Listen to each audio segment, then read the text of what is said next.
Revelations of a Delusional Knitter.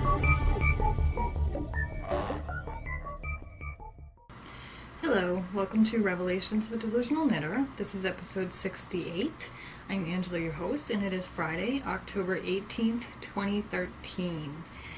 I'm going to pause in a minute because I just had a quick little segment to do before I do the rest of the show because I don't want to make her wait.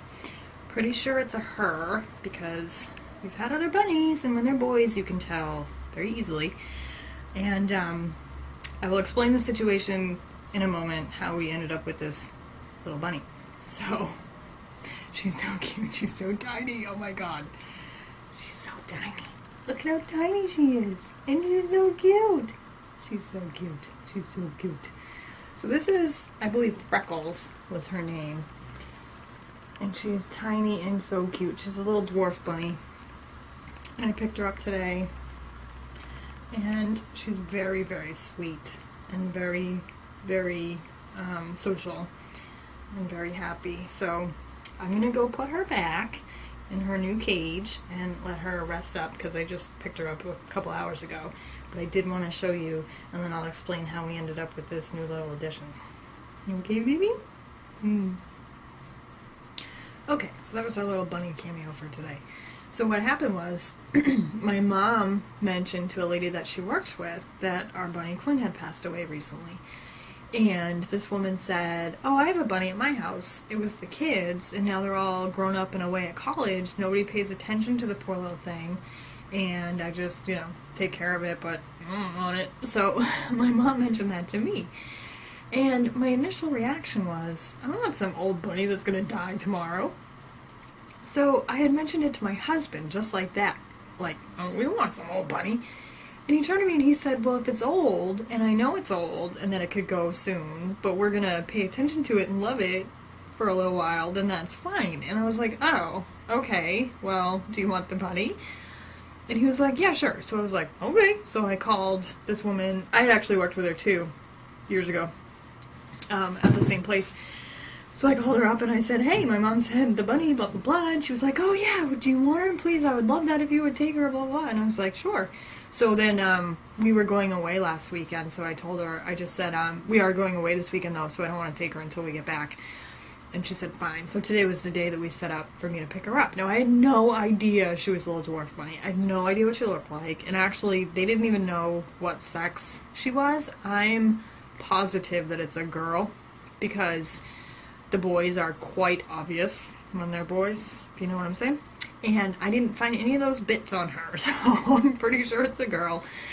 And I'm pretty sure we're going to call her Freckles. Because it's just funny. And so that's that. So on to the rest of the week in review. I went to the career center this week. I'm sorry, I got like wicked allergy problems. And then we were intending to take her cage that she was in, but this woman called me shortly before she left, and she was like, I'm having a heck of a time trying to fit this thing in my car. And I was like, well, we do have a cage, so that's fine. And she was like, okay. So when I got home, Quinn's old cage, Quinn had been in it. It had been sitting for a while. It was dusty and icky and gross, so I was like disinfecting, cleaning it. So I have crazy hair right now because I was in the bathroom with the hot water going and some bleach and scrubbing this thing and drying it and everything, getting it set up for her. So I don't even know where that train of thought came from, by the way. That was a random crazy train of thought. I don't know, maybe it'll catch up with me later. So, the rest of this week, I have no idea what that random thing was. I think I wanted to explain my crazy hair to you. I went to the career center on Monday, and I took a seminar on career pathways in manufacturing. I was an engineer at a manufacturing company, a test engineer, so I assisted the test department for this particular function. We made optical filters, so I assisted the test department in training technicians, setting up things, helping them test things. It was pretty comprehensive and scientific. Now, I don't have a degree in engineering, and I learned everything on the job. that's becoming a problem now if I want to apply for a similar job, because they require a degree, which I do not have. However, I do have the knowledge, so that's a problem. So I took this seminar, and it's a grant program that, a couple of people are selected. I was selected, so I went back to the Career Center yesterday to meet with this woman. And what the program is they send you through some training so that you can get a certificate, so that, you might already have these credentials, but now at least you have something from somewhere that says you do. And there's also a hiring incentive. So, for example, if I went to apply for a job and there were 2 or 3 candidates and I was one of them and we all meet the qualifications and they, like all of us, they will actually get an incentive bonus from the state if they hire me because I'm in this program. So, that's going on. I do have to do some online training, but like I said, it's stuff I've already done, so I'm pretty sure it's going to be like super easy and get the certificate. And that's pretty much all that I've done this week. I'm still not getting paid from unemployment. I'm not sure if I called before I recorded the last time, but the last time I called, it said that their computer system was down and nobody can take a call right now, and it hung up on me. Now, that's fine, except that, well, it's not fine, but whatever. The thing that really irks me about it is you have to sit there, go through the whole thing, press 8 menu buttons, put in all your information like your social security number and all this stuff, then sit on hold for a while, then a recording comes on and tells you that their computer system is down and they can't take your call. Are you kidding me? You couldn't have put that on initially? Like, just ring, pick up, nobody's going to take your call, hang up. Like, that's what it should do, but whatever. So I'm still battling with that. I did get my last severance payment this week, though, so I'm good for now. For now. And so that's what's been going on. Revelations, the sockhead hat. I finished my sockhead hat, which I showed on another episode, and then I started one for my husband, and he picked out, it's also Socks That Rock, lightweight. He picked out this colorway, and oh my god, I just realized what that train of thought was. I've had a busy, crazy week. I'm sorry. I'm sniffling because, well, I always do, and I applaud those of you who can deal with me.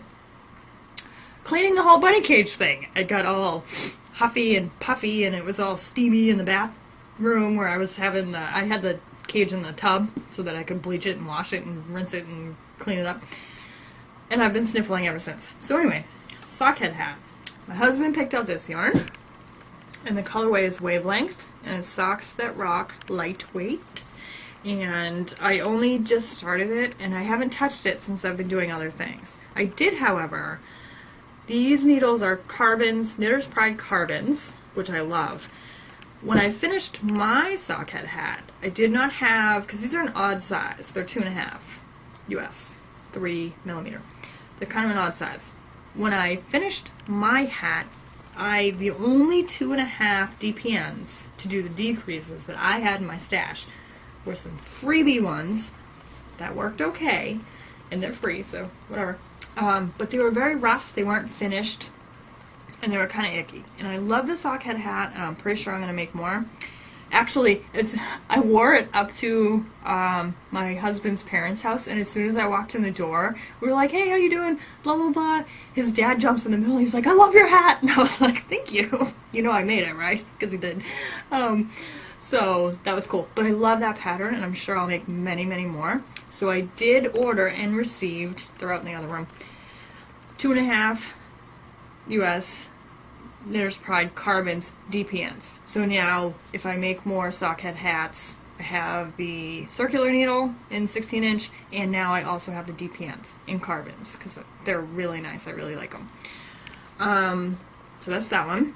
And then, I am like spaztastic today. I'm usually not this spastic. If you just tuned in, watch some other episodes, please. The 30-day sweater. I will try to tone it down a little bit. Is going awesome. It is day 18 for the 30-day sweater. I started on October 1st, and I'm a little bit ahead of the game, and that's on purpose, because I want to do a turtleneck, like a big turtleneck. Like I want the turtleneck to end right here after it folds over, so it's got to be at least like 8 inches. And if you follow the 30-day sweater program, you only have like 1 or 2 days to finish your collar, because a lot of people do just a crew neck or, you know, something simple. I'm going to need extra time to do that. So I'm trying to get ahead here, and I'm doing pretty well. So what I do have another thing with the sweater that I think will work out fine. I wanted a big bulky turtleneck, so it's got a couple of inches of ease. I tried it on the other day, and now I'm finding that perhaps I should have done a little bit of waist shaping, because I am pretty petite, and I do actually am lucky enough to have an hourglass figure. So when I tried it on, it was quite baggy and a little awkward looking. However, a couple of things. One, when I washed and blocked my swatch, the drape of the yarn changed dramatically for good. So I'm assuming that because I have not washed this yarn yet, after I finish the sweater and wash it, it will actually lay a lot better. Because right now I kind of look like I'm wearing a trash bag. It's very stiff and it doesn't drape very well. But like I said, I do know from the swatch that once the yarn is washed, it drapes very nicely. So I think that's fine. Number two, the first time I tried it on, it didn't have any sleeves yet. It was still just cut off at the raglan. After I started a sleeve and it had some length to it and tried it on again, it sat much better. So I think that also has to do with how it's sitting. And I think once the sleeves and the collar are on there and it's washed and blocked, it will be awesome. So I have to back up a little bit. Here's what I have so far. Hopefully you can see the whole thing here. So I finished the body. And I just did like 2.5 inches of ribbing for the end there. And then I picked up one sleeve and started it. So that's how much of a sleeve I have so far. And I love it. I love it. And like I said, I think once it's done and washed, it'll be awesome and exactly what I was going for. But it came out awesome. Awesome, awesome, awesome. So the only other little issue that I had, which had nothing to do with the 30-day sweater program or anything, was my yarn. And it's not even a big issue. I had 7 skeins, and all of the skeins are the same color and the same dye lot. But I think depending on where the yarn was cut to wind the next ball, the color repeat changed. Like they don't all start at the same point or end at the same point. But they do. Okay, I should rephrase that. There's 2 different ones that I found so far. So one starts with X and the other one starts with Y.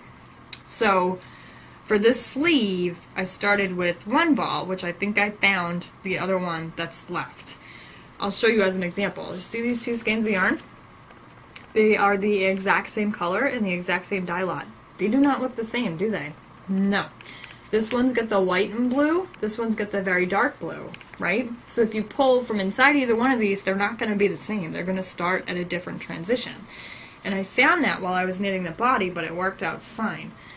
If you can see here, I have 2 very dramatic white stripes, and I thought when I started here and added another ball that I was mimicking this, and clearly I was not, as you can see. However, it did mimic up here, so it does work for the whole body of the sweater, and I'm perfectly fine with that. So, this one, that's the sleeve, did match this one when I began from the outside. So this one will be the other sleeve. And then I have this whole skein left and another almost whole skein left that I just finished off the hem with. And one of those I will use for the neck. The neck really doesn't matter to me at all. I won't be terribly upset if my sleeves don't match, but I would like them to look similar. I don't want them to look completely different. But, you know, whatever. So, but I think this one's fine because this did, before I started pulling things off the outside, it did look just like this. So I think I'm good for the sleeves. But yeah, it came out awesome. I'm very happy with it. Like I said, it's a little stiff right now, but I'm sure once I wash it and everything, it'll be just fine. But that's going very well. And I'm quite ahead of the game, actually. I'm 3 days ahead, I think. But like I said, I need to do an 8-inch neck, I think, so I need that extra time if I want to finish the sweater within 30 days. what else do we have? String theory. I have no spinning. I haven't been spinning at all because I've been knitting a sweater and doing other things like that. Scrolls. I'm not sure if I'm going to have a book review this episode. I don't think so because I have 4 right now from Cooperative Press to review, so I wanted to spread them out a little bit. They did say that they would put me on their distribution list for new releases, but I don't know when they're going to put another book out, so I wanted to spread those out a little bit. Let's see, Heresy. Shawl design. That should be coming up soon. I should be able to release that. Like I said before, I'm not sure. I kind of wanted to do a mystery knit along. I'm not really sure if that's going to be a mystery knit along or not. I can do plenty of other shawls in the future. I might just release that one. I just don't know. Fingerless mitts design. Don't forget, on the Ravelry board, I have the You Name the Pattern giveaway. So what it is I have designed some fingerless mitts for some yarn that I have in my Etsy shop, and I am at a complete loss for a name for the pattern. So you go to the board, you post your entries, you can enter multiple times, but please put 1 name suggestion per post because that will be your entries.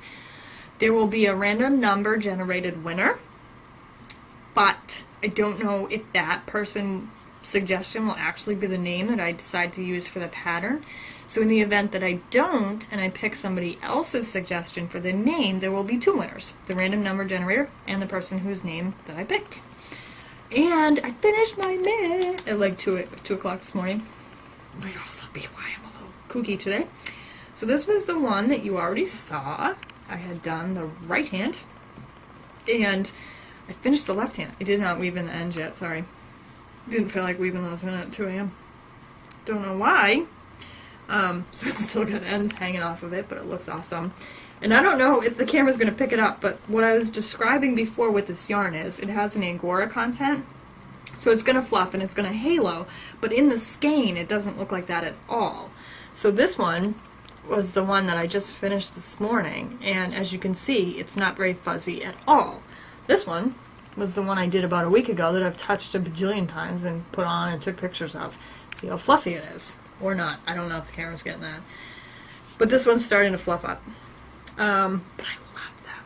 I love them. So pick a name and go put in an entry. And what you will win is a skein of this yarn, which, by the way, if you knit the small size, you can get 2 out of, because I weighed these. And what's left. You'd have to be a little bit careful with your ends and your cast on to make sure that you can get the 2 out of it, but I have this much yarn left, which is half this. It's a little over like a gram or 2 over half of the skein. So go check that out on the Ravelry board and name the mitts. And Ravelry patterns. What did I not do before I started recording today? I did not look up Ravelry patterns. So, we're just going to skip over that for this episode, because I completely flaked on that one. Surprise, right? Delusional Jabber, 2013 Revelations, no more fiber. I didn't buy anything. Oh, I lied. I did, but October is my birthday month, and typically in October, I would go cuckoo bananas and spend like a couple $100 on myself as an excuse, because it's my birthday. I spent $20. I found a pattern for another raglan sweater that used sock yarn, and I only needed 2 skeins. It's 3 different colors. I think it's Ravello. I'll put some text in here. And it was one color and then stripes and then another color. I had the stripes in the other color. I didn't have enough yarn in my stash. Crazy, right? Didn't have enough of the same yarn in my stash. To make up the top. So I went to Knit Picks and got 2 skeins of yarn to do the top of that sweater. And I also ordered another set of cables for my interchangeable needle set because I keep running up short for a 32-inch cable for my Knit Picks. So I ordered those because they're like $3.99 and the 2 skeins of yarn. It's $20. I can spend $20 on myself for my birthday while I'm unemployed. That's okay. Novel writing. I haven't written anything. Oh, I really have to. I have ideas, and I've actually jotted down ideas and timeline sequence things and things like that, so I have been working on it, but I just haven't written. Steam games. I haven't been playing any video games. I need to do that too. I really do. I really do. It's kind of important to me. Reading. I got back into the Walking Dead comics, and I actually had to go back like a comic or two because I haven't read them in a while, so when I picked it back up, I was like, what the heck happened here? So, getting back into those. And TV. I haven't watched a ton of TV this week, but I did watch some. I'm actually behind on Sleepy Hollow. I've been getting through a lot of Once Upon a Time, and I'm hoping I can catch up on the 3rd season. That's not on Netflix, but ABC, which I think is the channel that produces this one, has a web-based thing, and I think they host a lot of episodes on there, so I'm hoping I can catch up on that. Once Upon a Time in Wonderland was on last night again. I taped it because Hubby was watching football. So I have that one to catch up on, and I did catch up on Dads with Seth Green, and the last episode was very, very funny. And we also were rewatching the IT Crowd, which is always funny. And that's about it for TV. So that's about it for this episode, and I hope you enjoyed. Like I said, I'm a little spastastic, I know. Been running around all day. And sniffly and throat itchy. And that's it. So go on the Ravelry board and enter the contest. Come up with a name. And on Ravelry, I'm Delusional Knitter. The board is Revelations of a Delusional Knitter podcast. My blog is delusionalknitter.blogspot.com. Gmail, delusionalknitter@gmail.com. And my Etsy shop is etsy.com/shop/delusionalknitter. Thanks so much for joining me. Have a wonderful week and try not to be spastastic.